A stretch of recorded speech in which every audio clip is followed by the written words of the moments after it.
इतने कारी उन्होंने ज़रबे लगाई हैं, बज़ाते खुद चीफ जस्टिस के लिए लम्हा फिक्रिया होना चाहिए। पता नहीं कैसे होगा ये फैसला। इलेक्शन होंगे नहीं, इलेक्शन होंगे तो इमरान खान जेल में होंगे और नाअहल होंगे। फैज हमीद जिसका नाम है ना, इसको आराम नहीं है। उसने पैसा इतना बना लिया है, लोगों को 50-50 हज़ार रुपये ऑफर किया कि तुम आके गिरफ्तारी दे दो। शाह साहब अपना पूरा महीना गुजारेंगे जेल में, उसके बाद आके वो लोगों के बाल काटेंगे और या कोई और काम करेंगे। लेकिन वो बातें तो बहुत लोग कर रहे हैं कि जी इन जजेस के ऊपर हमें एतराज़ है। अस्सलाम वालेकुम नाज़रीन, आप देख रहे हैं मुबश्शिर लुकमान यूट्यूब चैनल। मैं हूं माफिश तबस्सुम। नाज़रीन, सुप्रीम कोर्ट में इंतखाबात के हवाले से बड़ी गर्मा गर्म समाअत हो रही है। 4 जजेस ने बड़ा ठोक बजाकर चीफ जस्टिस के खिलाफ गए हैं, वो इख्तलाफ किया है उन्होंने उनसे। सर, ये हो क्या रहा है? 9 रुकनी बेंच था और 4 जजेस जो हैं वो ऑलरेडी आउट हो गए, तो आपकी बात सच्ची हो गई? मैंने आपको पहले कहा था ना 9 मन तेल होगा ना राधा नाचेगी, यही तरह। अब 4 जो अलग हुए हैं उन्होंने बड़े शदीद किस्म के इख्तलाफात किए, इतने कारी उन्होंने ज़रबे लगाई हैं, और वो बज़ाते खुद चीफ जस्टिस के लिए लम्हा फिक्रिया होना चाहिए।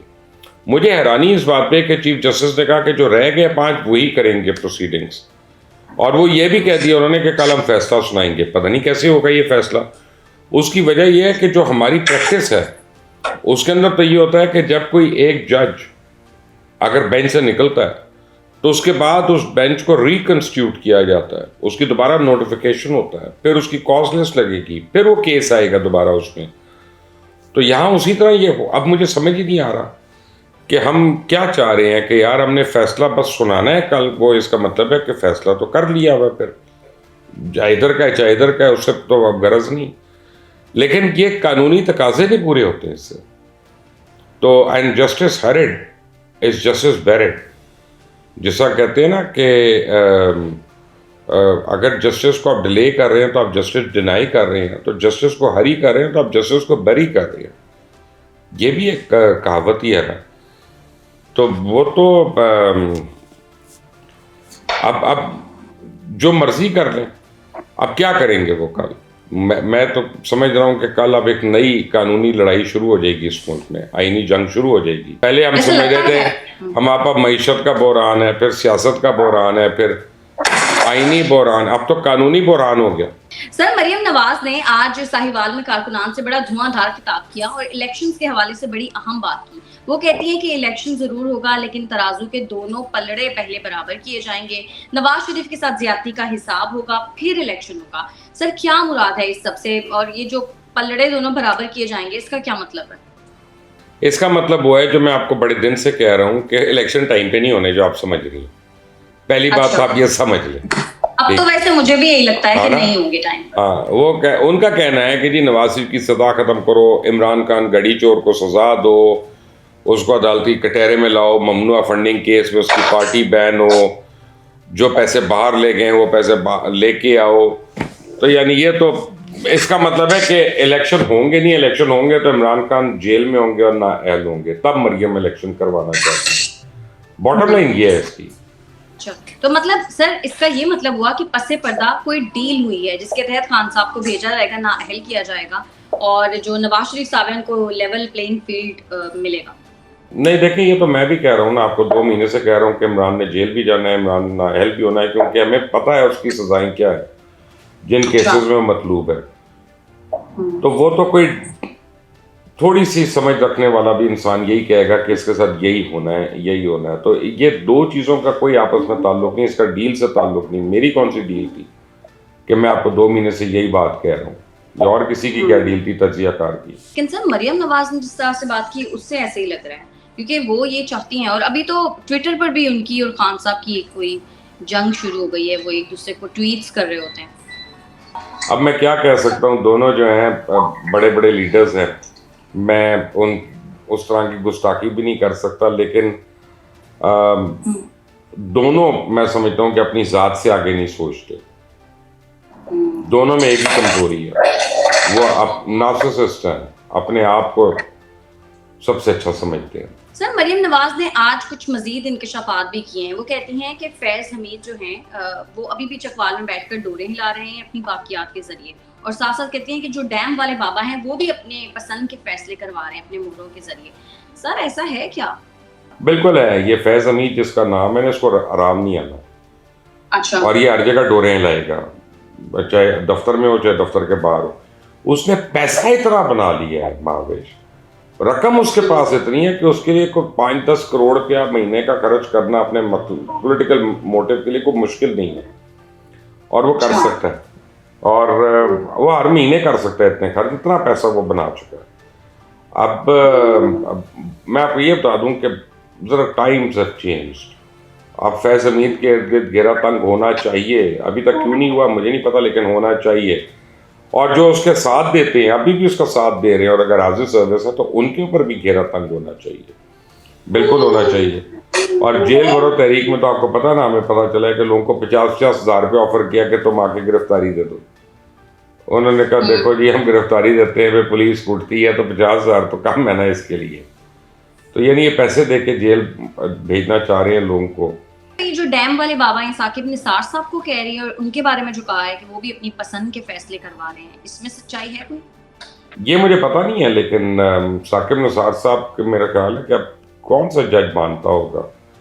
मानते हैं यूजुअली जज, रिस्पेक्ट करते हैं पुराने अपने सीनियर्स की, लेकिन हमारे यहाँ बड़ी लॉबीज बनी होती हैं कि ये उस का है, ये उसका है, ये उसका है, ये उसका है। तो चंद एक तो शायद उनकी बात मान ले, लेकिन बाकी सारे नहीं उनकी बात मानेंगे, I doubt it very much. और कौन सा ऐसा फैसला है जिससे साकिब निसार साहब को फ़ायदा होना है? उनको कौन सा फैसला करवाना है कि जिससे वो उनको फ़ायदा हो जाती? तो मरीम नवाज ने तो वो ऐसे ही, मतलब मरीम नवाज साहब आपके ख्याल में ऐसी बात करें? देखिए मेरा मतलब है कि अब अपने दुख में तो बहुत कुछ कर सकता है ना इंसान। उन्होंने जो फैसले किए उनसे उनको नुकसान पहुंचा या पहुंचा होगा, तो अब ये कहना कि आज भी वही फैसले करा रहे हैं, ये तो अब जरा स्ट्रेच करने वाली बात है ना।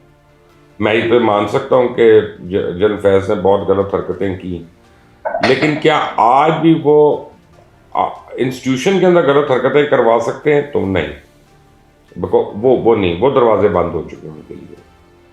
बाहर करवाते हैं, बाहर करवा रहे हैं। सर, तहरीक इंसाफ के वक्त ने स्पीकर से इस्तीफों की मंजूरी के इक़दाम को वापस लेने की इस्तदा की है, लेकिन स्पीकर ने कहा है कि उन्होंने आइन, कानून और कौमी असम्बली के जो कवायद और ज़वाबित हैं उनके तहत इस्तीफे मंजूर कर लिए हैं। तो अब आपके ख्याल में क्या होगा? यही होगा जो मैंने आपको पहले कहा था। आपको मैंने क्या कहा था कि स्पीकर क्या कहेंगे, और स्पीकर और असेंबली की रूलिंग पे कोई असेंबली कोई कोर्ट नहीं वो हो सकती अनलेस अनटिल उसमें गलत चीज़ की जाए। भाई आप इस्तीफे दे रहे हैं, पहले आपने ऑन रिकॉर्ड कह रहे हैं हम इस्तीफे दे रहे हैं, आप नेशनल असेंबली में कह रहे हैं, फिर आप बाहर जाके कह रहे हैं, इतने महीनों के बाद आप आगे कह रहे हैं कि हमने जो इस्तीफे दिए थे वो वापस कर दो। उस वक्त कबूल हो गए आप खत्म। ये थोड़ी है कि अलामती जेल हमने भरी थी। आपको इनका पता चल गया कि इनकी हर चीज़ अलामती होती है, इस्तीफा भी अलामती, जेल भी अलामती, प्रोटेस्ट भी अलामती, हुकूमत भी अलामती, क्योंकि इमरान कहते हैं मेरे हाथ में कुछ नहीं था, तो हुकूमत भी अलामती होगी ना इनकी। तो सर, तहरीक इंसाफ ने शाह महमूद कुरैशी साहब को अपोजिशन लीडर नामजद कर दिया। वो ये कहते हैं कि ज़ाहिर है हम एक्सरियत में है ना, उसमें अपोजिशन में, तो हमारा अपोजिशन लीडर होना चाहिए।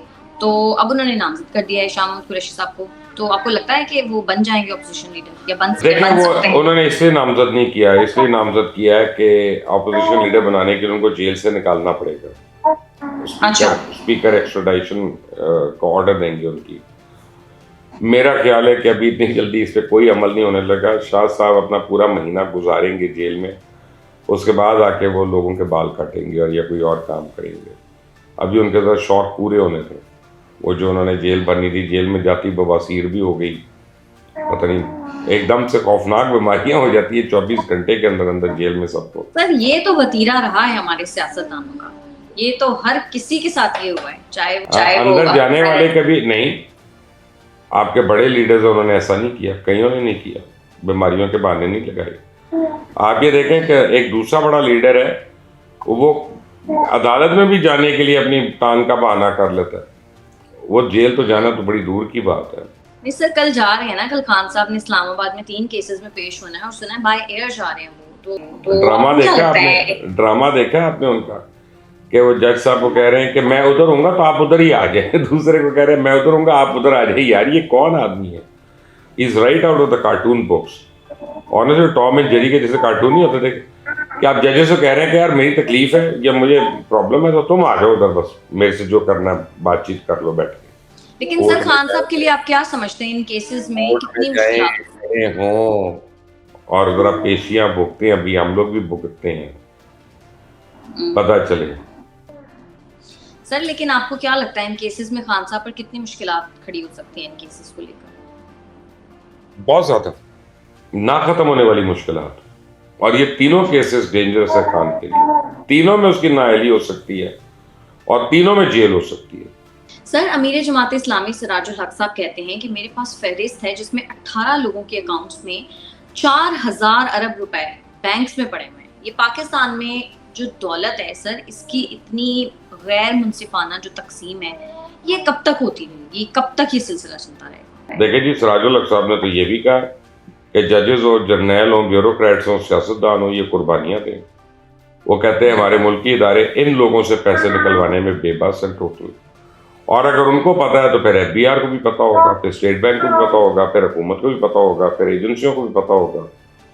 तो इसका मतलब ये है सारे इनके हाथों यरगमाल बनेंगे। और अगर सिराजुल हक साहब ने 18 के नाम निकाल दिए हैं तो 5 का शायद मुझे भी पता हो, और 5-5 करके अगर 200 एंकरों को पता है नाम, तो फिर भाई आपका टोटल पैसा जो है वो निकल सकता है, अगर हुकूमत को डैडी हो, सही हो और निकलवाने वाली हो। सर अगर ये सारा पैसा, मैं सिर्फ ये सोच रही हूँ कि आ जाए पाकिस्तान में वापस, जिसने भी लूटा है, तो पाकिस्तान तो स्टेबल कंट्री नहीं बन जाएगा? स्टेबल हो जाएगा, लेकिन मजीद लूटने ना दें और लूटने वाले को सजा दें ताकि अगले के लिए एग्जाम्पल बने ना। वरना तो फिर वो कहेगा ठीक है लूट मार कर ली, इतना अलग रख लिया था, बाकी इतना दे दिया, अल्लाह खैर सल्ला। जैसे नैब का ड्रामा है कि जी VR कर लें, वो क्या वॉलंटरी रिकंसिलिएशन, कि मैंने 5 अरब रुपया खाया, अब मैं उसे 5 करोड़ रुपया दे रहा हूँ नैब को, या में भी 30 करोड़, इस तरह से, और बाकी सारा मेरा जायज़ हो गया पैसा, और कोई सजा नहीं, कोई कुछ नहीं। यार ये कोई कानून है खुदा के लिए? सर लाहौर हाई कोर्ट में मरीम नवाज, राना सनाउल्लाह और तलाल चौधरी के खिलाफ तौहीन अदालत की दरख्वास्त दायर कर दी गई है। क्या लगता है मरीम नवाज साहिबा एक दफा फिर से ज़ेर एताब आने वाली है? मुझे नहीं लगता, क्योंकि जो वो बातें कर रही हैं उन बातों का आदमी को लैंग्वेज या टोन पे तो आदमी को एतराज़ हो सकता है, लेकिन वो बातें तो बहुत लोग कर रहे हैं कि जी इन जजेस के ऊपर हमें एतराज़ है, हमारे केस ये ना सुने। फिर ये है कि वो फैसलों के ऊपर कह रही हैं कि नवाज शरीफ को अगर आपने सजा दे दी तो वो फैसला गलत है, ये उनका राइट है। वो किसी फैसले को सही कहें, किसी को गलत कहें, ये उनका राइट है। इसमें आप किस तरह उनको सजा दे सकती हैं? तो और वो समझती हैं कि उनके फादर विक्टिमाइज हुए हैं और हो रहे हैं, तो एक बेटी को आप इस बात की सजा तो नहीं दे सकते ना कि वो अपने बाप को इनोसेंट समझती है। लेकिन सर ये चीजें तौहीन अदालत के जुमरे में तो आती है ना? तौहीन अदालत के जुमरे में बहुत कुछ आता है, जो पहले इमरान कर चुका है, जो और लोग कर चुके हैं, ज़रा उनको भुगतने दें, फिर औरों को भी बुक कर लेना। अदालतें वैसे ही आजकल बिजी हैं, आम आदमी को तो काम नहीं हो रहा, तो यही काम कर रही हैं। अभी कोई सुओ मोटो हो रहा है तो कहीं ये हो रहा है, कोई तौहीन अदालत हो रहा है। अब जरा देखते हैं वो क्या कहते हैं इसमें। ठीक है मुबश्शिर साहब, बहुत शुक्रिया आपका आज के प्रोग्राम के लिए। नाज़रीन आज के प्रोग्राम से इतना ही। अगर आपको हमारी वीडियो पसंद आती है तो चैनल को कर दें लाइक, सब्सक्राइब और शेयर, और अपनी कीमती राय से हमें ज़रूर आगाह कीजिएगा। हमें इजाज़त दें, अल्लाह हाफ़िज़।